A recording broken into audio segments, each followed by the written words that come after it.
do a quick start, the usual introductions. For those of you who don't know me, I'm Alisdair Meredith. I, for my sins, used to be the library working group chair for 5 years during the C++14 development cycle. And I currently work for Bloomberg. This is on my wonderful classic "This is me" slide that you can't see, but here we go. But is the least useful slide of the presentation. So yes, this is me.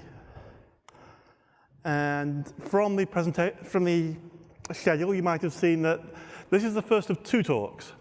And the talks are effectively break into 2 distinct themes that, unfortunately, I don't think came through as clearly on the schedule as I would have liked. The first talk, which is this talk, is all about the importance of contracts to software in general. It applies to C++, it applies to many other languages, and it's a matter of getting those principles right and clarifying what I mean when I'm talking about contracts. This goes beyond if you're just coming in with the notion of design by contract. It goes much deeper than that. And then the next talk is how can we apply C++ to this knowledge to express our contracts efficiently and effectively through various iterations of the language. But I just want to run with a quick survey up front, so it's a shame I'm losing the lights here. Does anyone have a quick notepad that can make a note for me? Hunting around.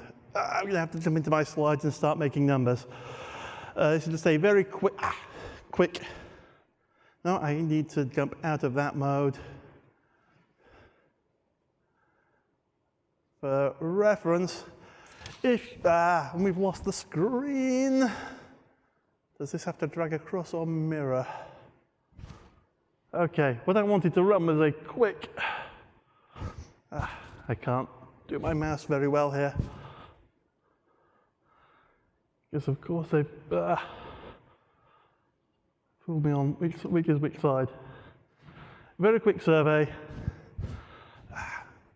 I really need this to, I can see down there. Right, that's better, thank you. Very quick survey. Given if you were to see these types in your code, would you be happy, unhappy, or neutral? Just a general sampling, because some of these things keep coming up, and I'm handy to have this as a reference point. So if you see an int in your code, are you happy? That's probably about 70–80% of the room. Neutral? Probably about 20% of the room. Unhappy? Okay, I'll make that 80, 15, and 5. If I can get my editor in there. 80, 15, we're just being super quick. Similarly, if you were to see an unsigned int in the code, would you be generally happy? I'm leaving you to define the notion of happy.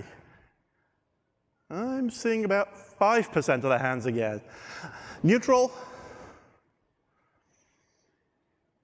It's about 50, 60%. Unhappy. So let's go with 10, 45, 45. Stay rough. And finally, if you see a double in your code, are you generally happy? Say 25, 30, well, it's coming up 50%, maybe 40. Neutral? And unhappy. Okay, so 40, 50, 10. I was going to ask the same poll. I'm not going to record the numbers because I'm running out of time to be doing all this, but just for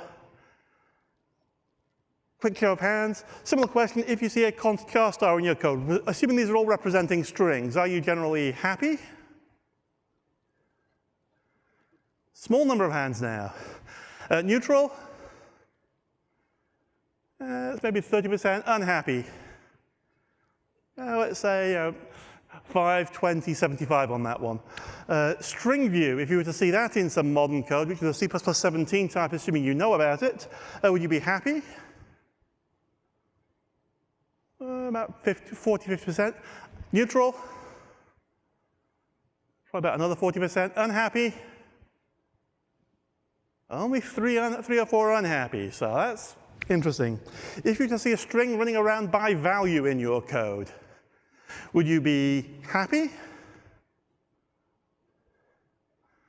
The by value was an important part, yes. About 15%. Neutral? 20, 30%. Unhappy? I think there are a fair few more uncommitted on this one, about another 30, 40%. OK, just getting my sense of numbers for we'll see you later. So we'll start with the basic essential question. What is a contract? Which is what we're all here to talk about on this session. Well, naturally, being English, I refer to the Oxford English Dictionary and find it's a written or spoken agreement, especially one concerning employment, sales, or tenancy. That doesn't seem to offer us very much help, but is intended to be enforceable by law. So what am I going to turn this into in terms of when we're thinking in terms of software? My notion is that a contract is an exchange of promises between a client and a provider. And we have asymmetric enforcement here. The provider is the one who largely gets to dictate the terms of the contract through negotiation, and they have sole authority to enforce it. The client, on the other hand, can report bugs if they find that the vendor isn't honoring their end of the contract, but there's not a whole lot they can do to come around and fix the implementation unless they are both sides of that contract. Does this feel reasonable? And this is my basic abstract high-level model that applies all the way through the whole software development stack. And we have a corollary that once you've had this exchange of promises, you can't break your promises. You can't change your contract without running a whole lot of risk. We might come back to that a little bit towards the end of the session. So my first example, we'll talk about the C++ standard. That's a fairly detailed contract at about 1,500 pages. I'm not going to reproduce it all here for you in fine detail right now. But we'll take a look at some of the ideas you get out of that. The basic notion is, if you give me a source file full of valid code that satisfies all the semantic and syntactic rules of the language, I'm going to, as the compiler, give you a program that can execute or provide equivalent behavior to a program that would execute in an abstract machine. So you've got a fair expectation of how that program should behave if you have followed the rules. Subject to resource limits. We can fail to translate because you have way too much infinite recursion in some of your templates, or we might not be able to execute at runtime because the runtime environment is constrained. That's the essential promise that the standard is giving to you. If we look into what happens if we don't honor that contract, we give you a program that doesn't satisfy the syntactic rules. Well, the standard goes further than saying, well, you're on your own, sunshine. If you violate the syntactic rules, we guarantee we will give you at least one error. Maybe more, maybe lots more.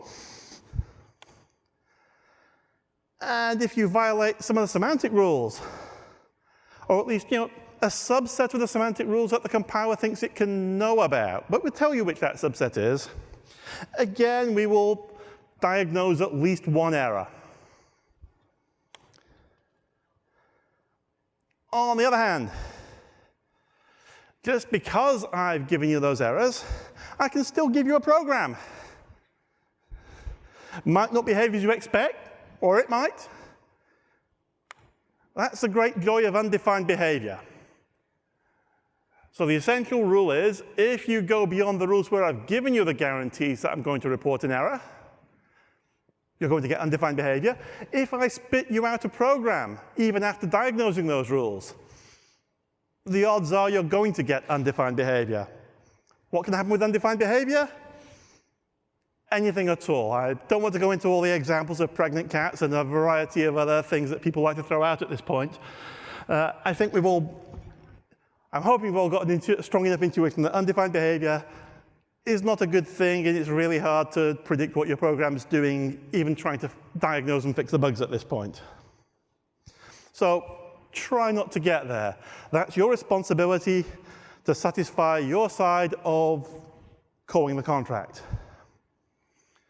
If we take a look at another language, takes a similar approach. You have a Java program, you give the source to the compiler, and if you meet all the rules and satisfy all the rules of the Java language, it's going to give you a valid program that can execute on any Java virtual machine. Similar kind of contract. Slightly different rules if you violate those contracts. If you give Java a program that's not going to compile, it's not going to spit you out one of those things that can go off and run with all that undefined behavior. It will tell you you've got your errors, and it will not give you something to get confused by. And also, if you're executing in that environment, Java made a huge point in its specification that there is no undefined behavior. So the environment that you're running on is going to treat any violation of those documented rules into some well-defined behavior for any contract violation. Different approach to C++, different set of trade-offs. Is it easier, harder, better, worse? Different people, we're going to look into some of those questions, and we'll have potentially different answers by the end of it, but be aware of the design space. So if we boil down the essence of a contract, some common terms we'll throw around. The promise by the client side of the contract is the preconditions. The client promises to the code they are calling, or the other side of that contract, that they will satisfy all the documented preconditions. That's their side of the promise. Conversely, the supplier of the code or the feature that you're calling, the API, promises that as long as you have satisfied all those conditions, I will meet the post conditions that I have documented and told you I will do. So those are our terms. We also get the notion of invariants, which are almost like a collection of post conditions that apply throughout the system at large.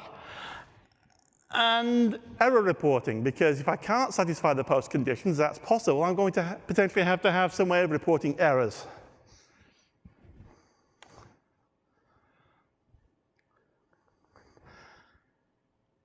Two slides there. And now I get to my stupidly colorful slide, because I can't help myself sometimes.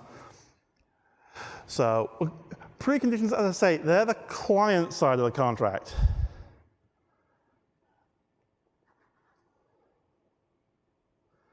So, I'm losing myself again. If the, sorry, just resetting my brain. It's terrible to lose your place when you're on the stage. So, the client has made their promise. They're going to honor all those preconditions that they agreed to by calling the contract. Therefore, the client has no expectations when they call that function that if they violated that contract, anything can happen. So we get back into they must assume undefined behavior will occur. Does this mean that the compiler is going to do all sorts of crazy things and format your hard disk, and because now you've gone all the way through to the compiler performing undefined behavior? No, that's not what this says. This simply says, for the code that you are calling, you have not satisfied their preconditions. You have no expectation to assume better, but you've not given up control yet. The client code, the supplier code that you're calling is still in control, and it can make its best efforts to potentially diagnose those precondition failures for you, and that's something we're going to be talking about later. Likewise, the contract may go as far to say, if you violate these preconditions in this way that I can observe, I will report this error to you. At which point, you've actually made that part of your contract. So preconditions of promise is a little bit looser in that, or almost post-conditions, you're not guaranteed. If we document how we're going to respond to calling out of contract, you're going to get still valid contractual behavior. And post-conditions are, of course, we're going to perform some action, achieve some state that you can rely on at the end of the function. We might give you a result that says we perform the computation. This is the value it will have, the documented properties that I gave you. But APIs are allowed to fail. Even if I honor my contract as the caller, I satisfy all the preconditions, and I give you good values, it could be that I now need to go off and allocate some resources, allocate some memory to go off and have a buffer to go and do some work, and I might not be able to do that. In which case, I still have to be able to say, you gave me good code, good inputs. It's my responsibility as a supplier implementing that contract to say, here is your observable error. I have to signify the error to you in some valid way. Common cases here are we have either error. The two common cases are error codes or exceptions, but things do get a bit more interesting when you're trying to communicate failed execution across threads or even across processes in distributed computing environments. So different error channels occur, but this is the essence of I'll achieve my post conditions or I will tell you that I failed. Invariants are somewhere in the middle of a subset or a superset of preconditions and postconditions. These are the things that we state about some subsystem or the whole system as a whole that will always be true on entry to a function. They're preconditions that nothing has violated these preconditions before I came into the function. I can assume they all hold. And when I leave the function, I'm again going to guarantee that all the invariants are back into a good, valid state. They might have been changed during my execution, but at the end of it, when I leave that function, all the invariants that are documented must be back into a good state. And with this set of properties, I can now reason to a fairly good degree about the expected behavior of my system. And so when it comes to error reporting, a good contract is going to describe under which conditions it might fail to produce a result.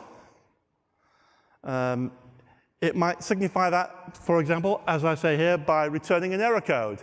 It may or may not document for you what all those error codes mean, but it should at least signify that, say, all negative values indicate the function has failed in some way.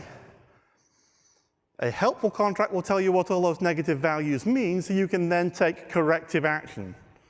So not all contracts are created equal. Some have more information than others. Likewise, a function can throw an exception when it fails, which is especially handy if I've got a computation that always returns a result. I don't have a place to put an error code. So an exception is an out-of-bound way to communicate I have failed for some reason. It's one thing to say I can throw an exception. Ideally, you want to know how to catch that exception.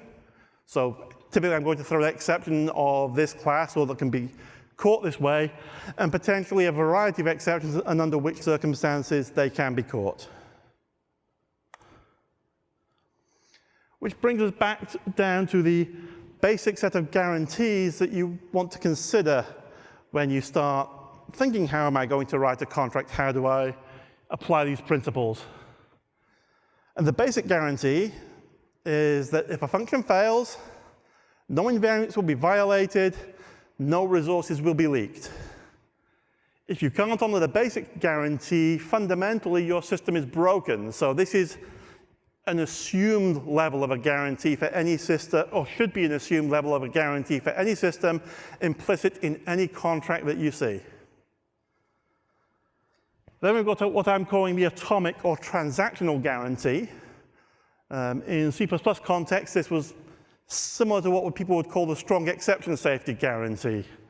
The notion is, if a function fails to deliver what it was trying to deliver as the post conditions and returning an erroneous result, nothing in the system has changed.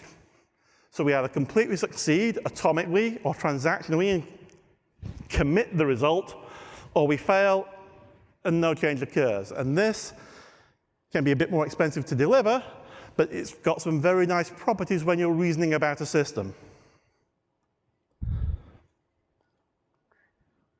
And notice this, I use the word atomic here because people like to use atomic here, but the whole transaction succeeds atomically. If you ever want to confuse your concurrency folks, your parallelism experts, start talking about atomic guarantees in your contracts while they're thinking about atomic operations in terms of, and you'll very quickly get crosstalk. So I prefer to talk about a transactional guarantee rather than atomic, just because we like overloading our terms too much.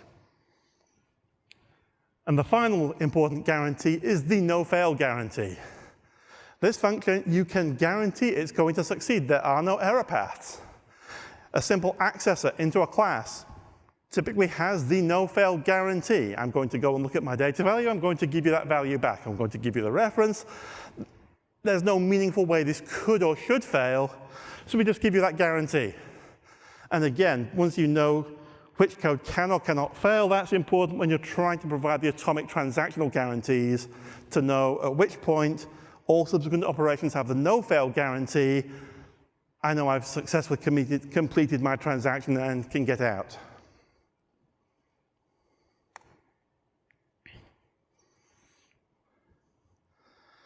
And one of the last high-end details here, we'll talk about changing a contract. Because contracts are essential to what we're doing, people are going to start relying and guaranteeing on the contracts that you give them. If you're calling code, you're relying desperately on that contract you have been given. Those promises are guarantees. Changing a contract, once it's out in the wild in the field, is incredibly hard. Anyone who's ever tried working with a C++ standard knows how treacherous it is to try and move this whole process forward anytime we're touching on something that already exists. There's some subset of changes you're reasonably safe to make. Generally, if you've had an underspecified contract with an awful lot of unspecified behavior that we've not nailed down all the corners of the contract, you can tighten things up a bit, as long as you don't change the behavior of any existing code. You're just giving stronger guarantees about what you were doing all along. That's a perfectly good amendment to a contract. We can often widen the preconditions and say, I'm going to take a wider variety of inputs than I took before. I'm going to give you all the same outputs for the inputs you used to give me, but if you give me something that used to be out of contract, I've updated my implementation, I know how to handle it. That's probably a safe thing to deploy. On the other hand, you might have code that was referring to that contract by reference that says, these are what I've got to validate and handle, and I will accept anything that contract over there handles because that's what's coming into me. If I've widened my inputs there, maybe that's going to cause problems further downstream in other code. So beware about cross-references, but it's still generally a safe way to proceed. And likewise, narrowing the post conditions, which is a subset of what I was saying earlier, as long as you don't change any of the results for valid inputs, you can further constrain the outcoming range if you've got a bit more information about how that's going to behave fairly safely. Any other changes beyond these, and you're running into larger software development issues. And this isn't the talk to describe how you're going to solve those problems. This is the talk saying once you make any of those kinds of changes, this is the space you're getting into, and you need some higher level tools and management to know how to deal with that. It's basic, simple risk management. If I make this change to the system, what is likely to break? What will be the impact of this change? How can I safely roll out that change without breaking clients who are depending on that code? So a bit of a process of how to move forward is one of those continual challenges for the software community at large. And often you might say, well, because I can't change my contract, I'll provide a new contract that was similar to the old one and has all the new behavior that I wanted. But it's a safer way to roll out because I'm not going to be breaking in, messing up my existing code. But now I've got two contracts trying to do the same thing, and I still need people to migrate. And in the world where we've got both APIs around, that's added complexity and can introduce its own crosstalk. So while it feels like a good way forward, it's often but not always the right answer. So I'm afraid the best advice is Get it right first time.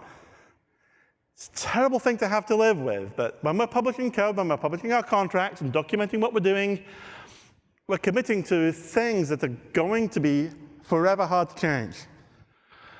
One of the ways we can get it right first time, remember I gave all that list of things that are reasonably safe to change? Don't nail down your contract more precisely than you need to, and you're leaving room for your software to evolve and grow. On the other hand, your clients really like precise contracts to know what they can expect of your software. So that, although it's a nice backdoor, there's a tension there all the same.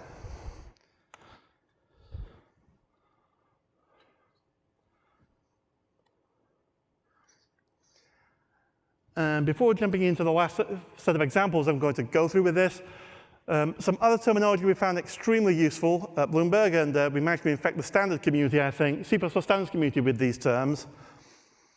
A wide contract, you hear this term spoken out frequently now, is a contract that has no preconditions, which is essentially something I can fire and forget. I can call without having to reason about my call side. It's a really nice thing to be able to rely on. But it comes at an expense. A narrow contract, as soon as we have any preconditions, we're just going to say that contract's narrow. As the caller, you now have responsibilities when you're calling that function that you have to think and be careful about what you're doing. It's your responsibility to satisfy whatever those preconditions are before making the call. There's two reasonable strategies here. One is simply to know that those preconditions are satisfied. I create the data, I pass it into the function. I don't need to worry about if some crazy values are coming in. If I produce the values in the first place, I don't have to write any checking code to make sure that works. An alternative is if I've got parameters coming into my function that I don't know the source they came from, they're untrusted parameters, it's my job to verify and validate those parameters before calling the next level of APIs. The easiest way to get out of, I don't want to write that validation code and be wondering about how to handle all these errors if things come in awkward to me, because now I have to validate and potentially have error paths. And I can alternatively just bubble up those preconditions into whoever's calling me, and now it's their job. And while this sounds a bit lazy that I'm just pushing the job off to somebody else, it's also potentially pushing the job off to the person who's in the best position to establish those guarantees in the first place, and avoiding having lots of complicated little error checking code all the way through the system.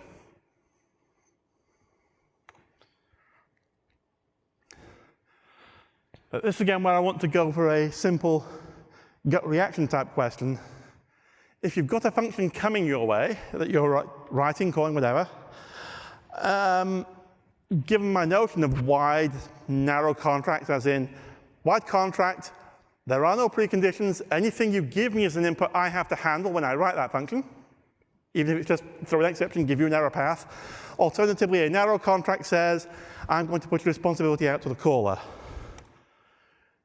Would you be happier with wide contracts, narrow contracts, or it depends. So who would rather have, in all cases, a wide contract? Just 2 or 3 hands. Who would rather have, in all circumstances, or the overwhelming majority of circumstances, a narrow contract? 20, 30%. Who thinks that it just depends, I'm going to make my mind up when I see the code? Maybe around 50%. So 5, 30, 50, 15% undecided. Because the reason I was asking that question is it all relates back to how we were taking that initial survey. So I now have to try and correlate how those numbers relate to this. But we're talking about int, unsigned int, and double as a type. I wasn't sure how these surveys were going to go. Unfortunately, I have no easy way to jump back to that slide now. But my notion was that an int is a type that has a mostly narrow contract. So while lots of folks were really happy to use int, well, we probably had about 40% group that were happy to say narrow contracts were good as well. So, and with another reasonable mix saying Mix and match, that's probably not so bad. The unsigned int type, I know people like to lean on this because this type essentially has a wide contract that we don't have to worry about boundary conditions and overflows. Mostly wide because we get awkward cases like divide by 0. And double was my example of a type that is completely wide. Even divide by 0 is handled. All sorts of crazy cases are handled because we produce nands. So it's fully specified, but it indicates some of the complexity that comes when you try to fully specify a type. And likewise, we often hear that performance advantages from ints because they don't have, at the compiler level, all the additional checks and guarantees that come with the unsigned int. So narrow contracts, they can come with simplicity and performance, but this group seems unusually happy with the undefined behavior risks associated with integers. Or maybe they just weren't aware of them, but this is a fairly knowledgeable room, so I'm going to assume we were aware there. And simply just calling out a similar set of risks when we're dealing with these three types. With a const char, was my analogous to int, it's a fairly narrow type. I have to worry about, did I pass you a valid pointer in the first place? I also have to wonder about, is there a null terminator at the end of that string I pointed to? String view resolves some of those issues. If I give you a copy of a string view, it's generally going to be valid, but I do have to worry if the string view that you gave me refers to an object that has some region of memory that's since gone out of scope and no longer exists. So there's still lifetime issues associated with the string view, but the ideas of valid pointers or lack of null terminators, that set of problems goes away. Standard string is great because it just looks after its own memory. But it's not cheap. So this was, again, part of the notion of narrow to wide, trying to apply them to some relatively common vocabulary types. But let's take an example of trying to write a contract for ourselves. So I'm going to look for a show of, this is where we get a bit more participative. We're trying to write the sort function here. I'm giving you the signature. It's got an iterator begin, iterator end, and a predicate compare. I want a fairly complete set of preconditions for this function. So does anyone want to start giving me preconditions? Sorry? The half-open range begin to end is valid. First one is the half-open range from begin to end is a valid expression of a range. OK, that's a good one. That is indeed the first one I have on my list.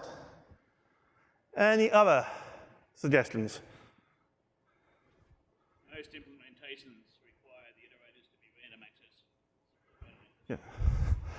Yeah. A suggestion is we could require that the iterators have to be random access iterators so I can jump at will around the range. That's a reasonable constraint. I don't think it's a necessary constraint, but it could be how we choose to specify this one. There is a definite concern there that needs addressing. I'll probably go with the one I've got here rather than try and keep polling the room to get it out so we keep moving on. But do we have any other concerns other than how we're iterating the range? The predicate cannot modify its arguments. That's an excellent point because I don't have it on my list. Thank you.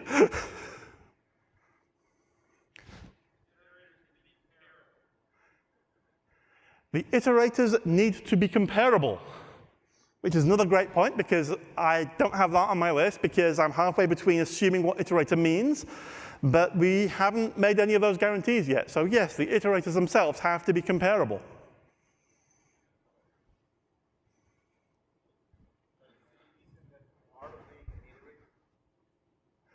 But the question is, isn't comparability part of being an iterator? And yes, but as I was saying, how far I've spelled out what being an iterator means yet isn't entirely clear, so I took it. But yes, we would like to be able to say the vocabulary term iterator allows us to assume certain properties just by having it in the interface. We make conclusions that we might not need to document.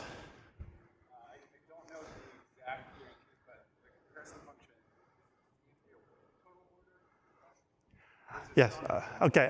I didn't get the exact terminology on my slide either, but yes, there is a requirement that the comparison function can order values of the type that you get from the iterators.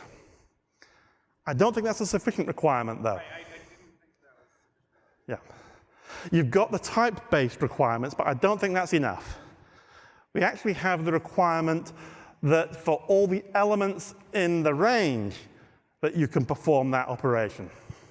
You might have a weak ordering that doesn't accept all the inputs that come into it, but it has to apply to all the elements in the range. I'll just bring up my the general subset I had. So begin end form of valid range we had.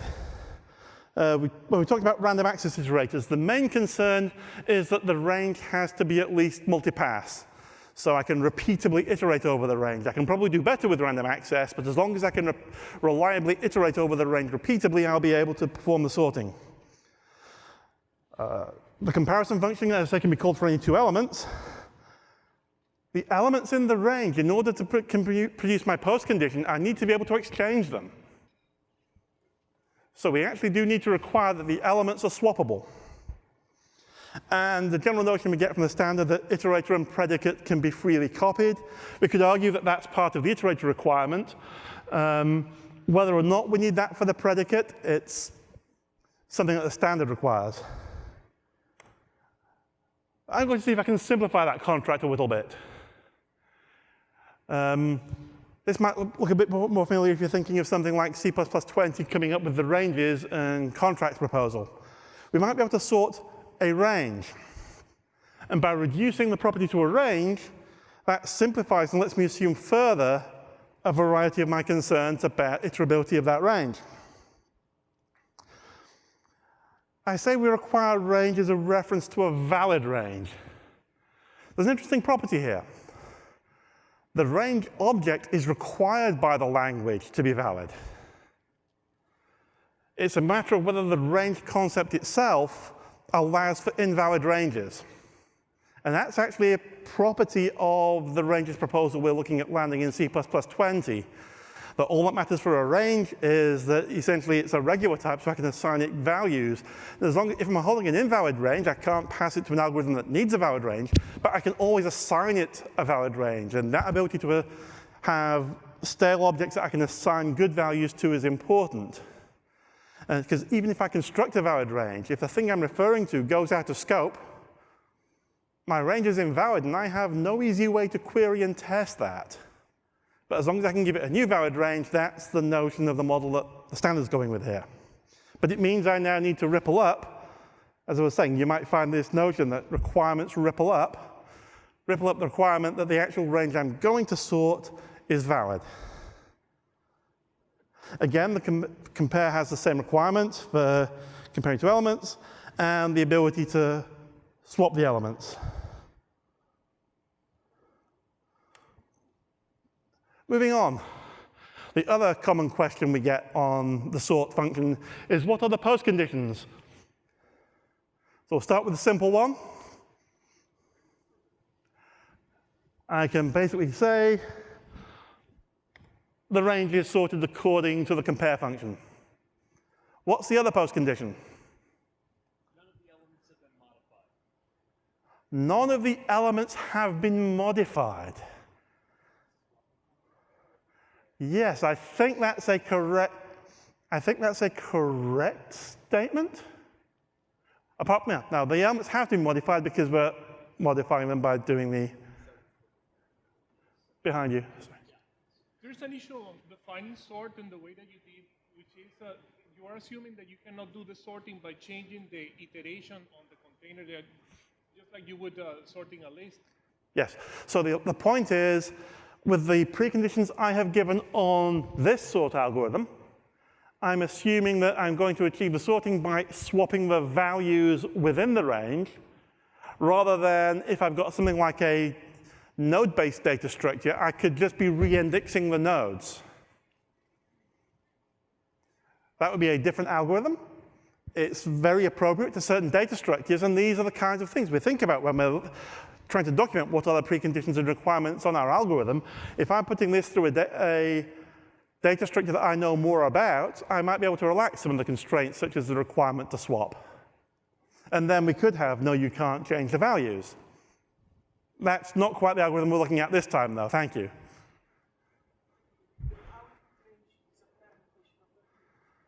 Yes, I love this example. I've been using it for about 10, 15 years now, ever since I stole it unashamedly from Kevlin Henney, so I'll give credit where it's due.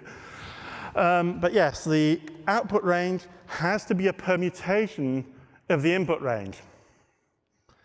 And this is where a lot of the notions of design by contract get interesting, because it's nice to be able to write all these checks for these contracts, but now I have a postcondition that's probably more expensive than the operation itself, which we might come back to later.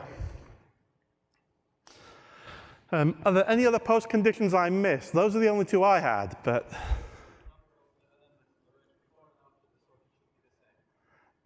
the number of elements has to be the same before and after. That comes out of being a permutation. The permutation simply brings together a variety of options, like the values are the same and the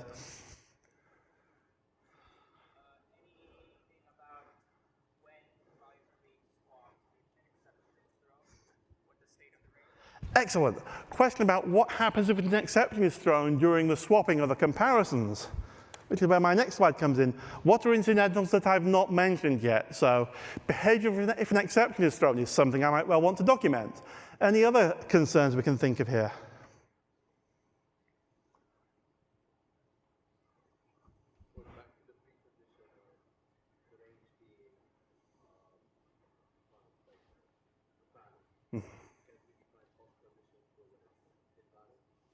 So the question is, given we had all the preconditions about requiring a range to be valid, can we require postconditions that how we'll treat an invalid range?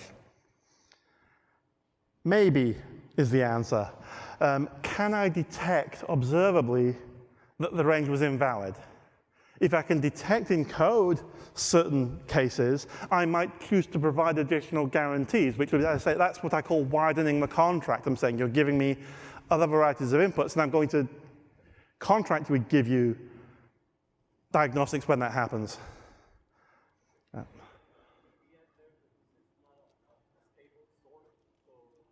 Yep. Question there is, we haven't mentioned anything about stability of the sort. If two elements are equivalent, are they going to have an equivalent ordering after the sort? Now, if my value is the whole of the element, that doesn't make a lot of difference. But if I've got an index into a structure, are those additional ancillary values still going to be in the same sequence? So the first two things I had were complexity guarantees. It's a useful thing to know when I'm calling some of these operations, what kind of complexity guarantee I'm going to give you. Some notion of how expensive will it be to call my operation. I will often want to document that. Stability guarantees are another good thing. If I don't mention these, that's still good. This is what I was talking about, the gray area of the not overly specifying your contract. But these are exactly the kind of things we can come back with and specify in more detail after we've shipped. But clients really like these guarantees, and sometimes they're expensive to deliver, so we can't give them, or we choose not to give them because the performance was the important thing. Sometimes the utility outweighs that, so we give folks the operation they need, and sometimes we provide multiple APIs so they can make the choice. So, next question, what if the operation throws? My recommendation here is we go back with the basic atomic and no exception, no fail guarantees, and basic, strong, no-throw exception safety guarantees are reasonably well understood in C++ these days. Do we need to allocate memory? If you look at the standard contract for stable sort, you'll find that it mentions what it can do if it can allocate memory, because it can get certain optimizations that way. If we end up allocating memory for some side buffer, and that throws, that's worth letting you know. We might try and allocate memory and fail, and you need to know about that. You have to handle the fact we can throw out memory errors. Can we spawn threads to do some of that work in parallel?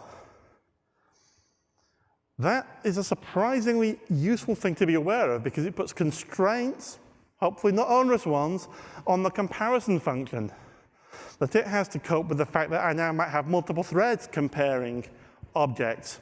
So the comparator itself can't have stateful behavior that can't handle that. So there's a variety of additional concerns that we're not required to guarantee, not required to document, but there's definitely of interest to the client. And the client's possibly going to make assumptions about these if you don't tell them, especially when you use nice, helpful names like forward range and people are going to make assumptions about what some of these things mean. We might even have a well-defined vocabulary, such as iterator and range, that we expect people to make assumptions about what these terms mean. Building out a vocabulary of guarantees, concepts, requirements, tables, whatever we want to term them, is a very useful property when you're trying to write and reason about this kind of code. My second example, I'm going to write a simple function, sum. It returns the mathematical sum of A, B, and C, the 3 arguments I pass to the function. So is this a narrow or a wide contract, going back to my original terminology? Narrow contract. Wide contract. Just a couple of hands. A lot of you weren't committing. Yeah, it's a poorly documented, implicitly narrow contract, because if the result can't be represented in an int, there's no way I can guarantee that. I'm giving you the sum of ABC, but that's undefined behavior in the language. So it's an implicit kind of undefined behavior. It's not great. So here's my function. Does that satisfy the contract that I gave it?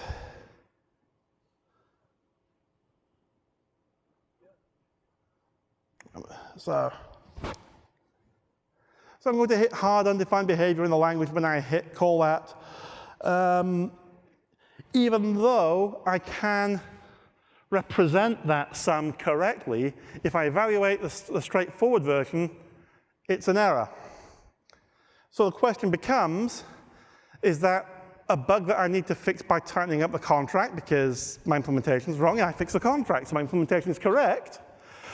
Or do I need to now go and say, no, that's the contract I gave you. I'm going to honor that and give you the correct implementation. Because that's a nice, simple contract to reason about.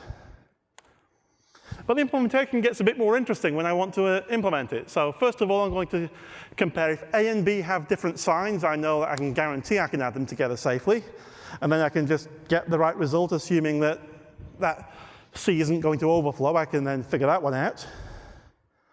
Otherwise, I can try in the other permutations to see, can I perform this operation safely in some well-defined manner? Yes, I've got my contract. Unfortunately, I might have the case that all 3 signs are the same. So in that case, I'm going to have to try even more carefully to see, can I compute the result and come out, and in each case, I'm getting the early return.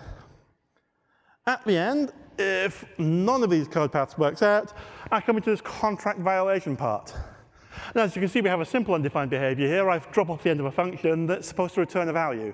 Undefined behavior in the language, perfectly OK, because you didn't honor your contract of giving me types that actually could have a representable result. But it's also still in my function. So I have the option as the function supplier to actually do something to help you try and find the bug in your code saying you called me with bad values. So, which is what I'm trying to get to here. So yeah, I can try and detect and report that error. I'm not required to. It's a helpful thing. And that's where we tend to get to with a lot of the contracted behavior. When you start dealing with various checked builds and debug builds, we might try to be a bit more helpful with checks that we don't want to run when we're actually executing down close to the middle in a production environment. And that's why we don't always promote those guarantees up to the contract. On the other hand, I can provide a slightly more complicated contract and just say if the sum of A and B can represent the result, then yay, the result can now be represented. I've got a simpler contract, I've got a simpler implementation, but there's a smaller subset of valid inputs my function can take. So you've got a bigger responsibility as the caller to now verify that you're calling me in contract. Well, I have a full expectation the vast majority of people calling my function will make no such checks and assume that their values are all small. And that's not entirely unreasonable when you go back to the idea that I was saying up front. It's your responsibility to call the function in contract. If you know you're dealing with only small values, you know you don't have to worry about those domains, or you push those preconditions up to your callers.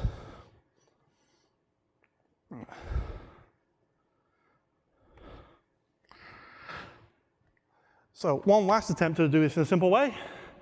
We can just try and widen the range that we do the operation in.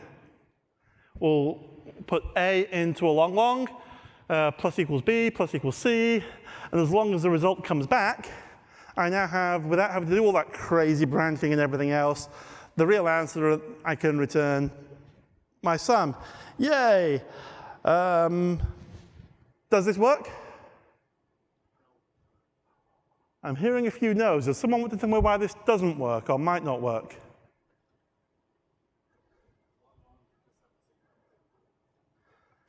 Long could indeed have exactly the same representable range as int. There's no guarantees built into the language.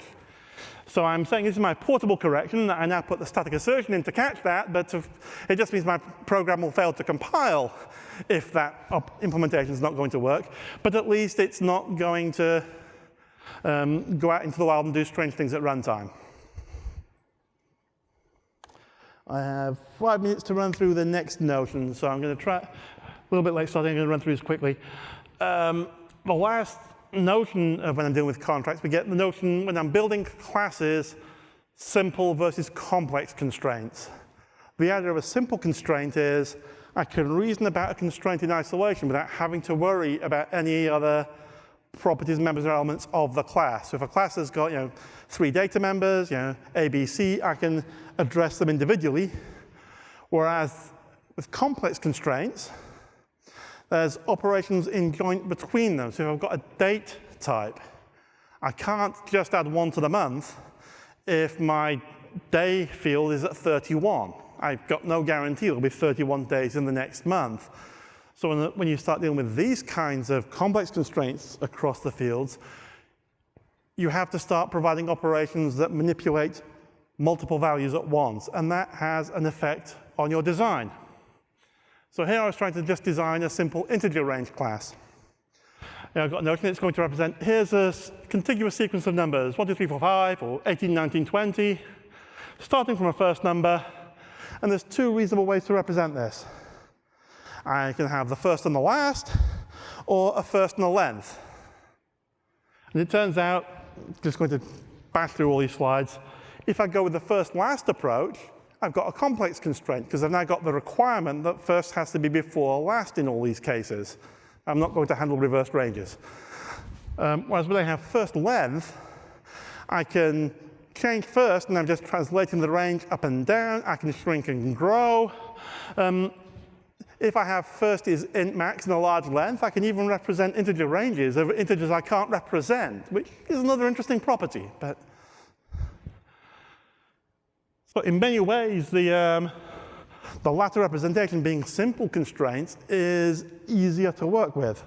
As you figure through some of the examples, depending on the operations you're optimizing around, if I'm trying to join things and so forth, it has a different set of places where it proves troublesome.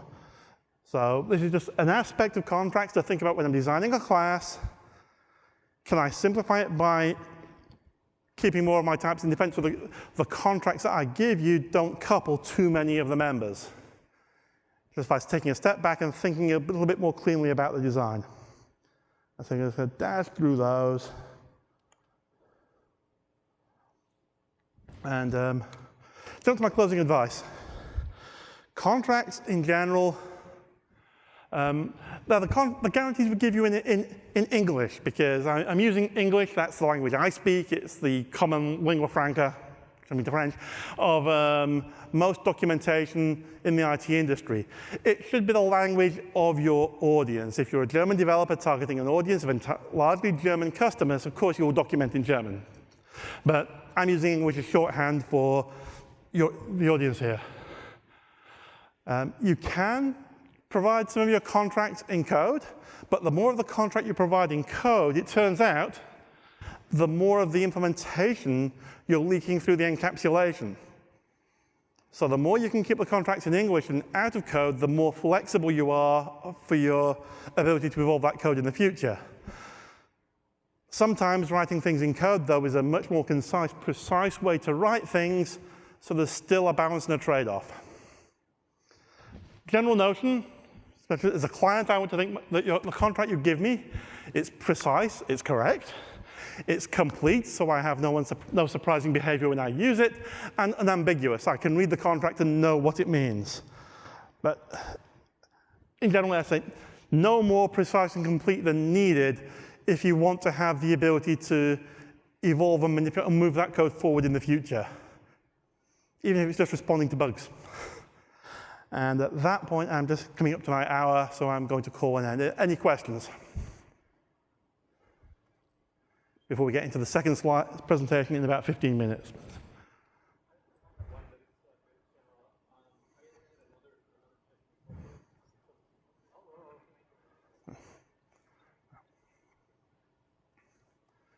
So I guess that my question is that I see this material as gelling. I'm going to use that word. So I'm having a hard time. My hearing's a little bit hard these days. Oh, no problem.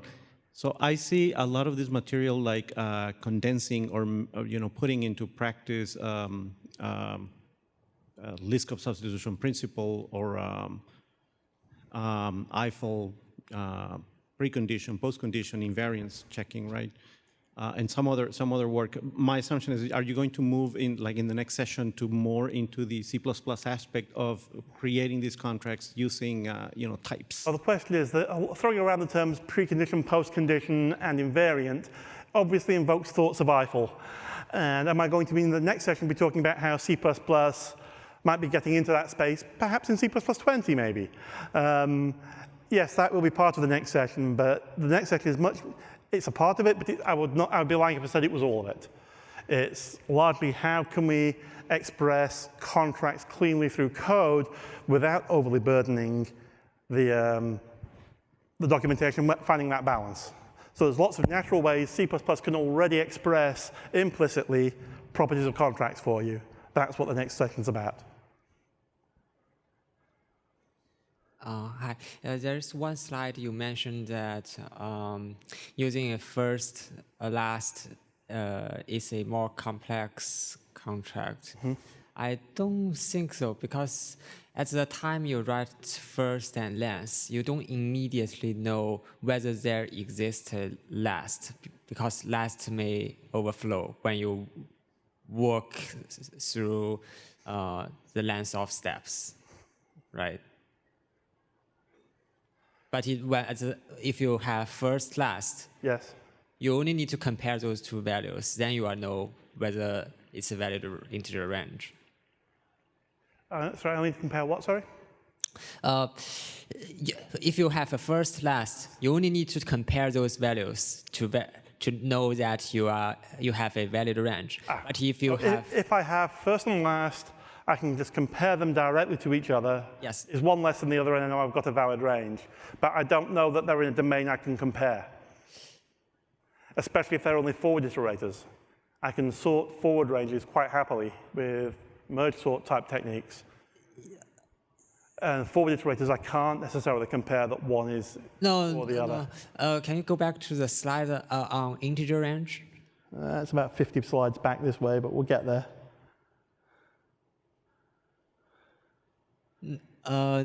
Probably not. I mean, the one on integer range.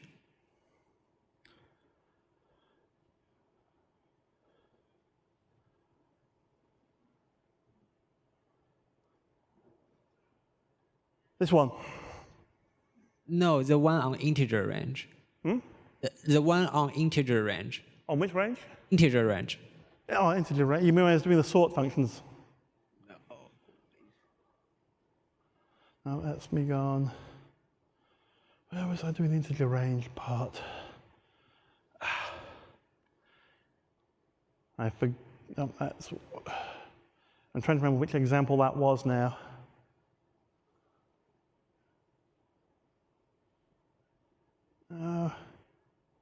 Oh, this one here. Yeah, sorry. Yes. So for the first and last Yes. representation, you only need to compare first and last to know that whether you have a valid range. But if you have first and length, you will need external knowledge that what is the largest value, because first plus length may overflow. Yeah, first length may overflow, but it still represents a valid range and I can manipulate it. I might have elements of the range that I can't store in an int, but I can still represent that my range encompasses those values and do lots of ranging arithmetic and things with that, and it still works. So yes, I could have first is int max and length of unsigned int max t, and I'm just representing that's the set of integers there. I'm not telling you I can iterate over them and give you each of those integer values. I'm just saying I'm representing that set of numbers, and if that set of numbers as a whole is useful to you, you can do useful operations with them. Then Not undefined behavior yet. Then what you are saying is that they do not represent the same type. It's no longer No, they're different ways of representing the same notion, but they don't have the same value domain. Okay. Yeah. So for a quick question, so for new, This will have to be the last question, I'm afraid. so for existing software where we really haven't used a lot of contract in our design, could you talk a little bit about how to introduce contracts into existing software? Would you start with directly going to a narrow contract where applicable, or do you think it's smarter to start wide and then sort of narrow your contract as you identify them? How would I introduce contracts into an existing code base? I would just start using them, which is much easier on the new code coming in than retrofitting it into the existing code base. Once enough of the new code is written and documented in a contract-like manner, it will naturally filter as a maintenance task into the libraries that you're using, because you need to have the guarantees coming out of those libraries that you're depending on. But you start at the level that you're working at, and then it can filter its way down. Naturally, it's better to start there in the beginning, but we don't all have that luxury. I happen to have that luxury, so I'm happy. Thank you. And I'll be back here in 10 minutes.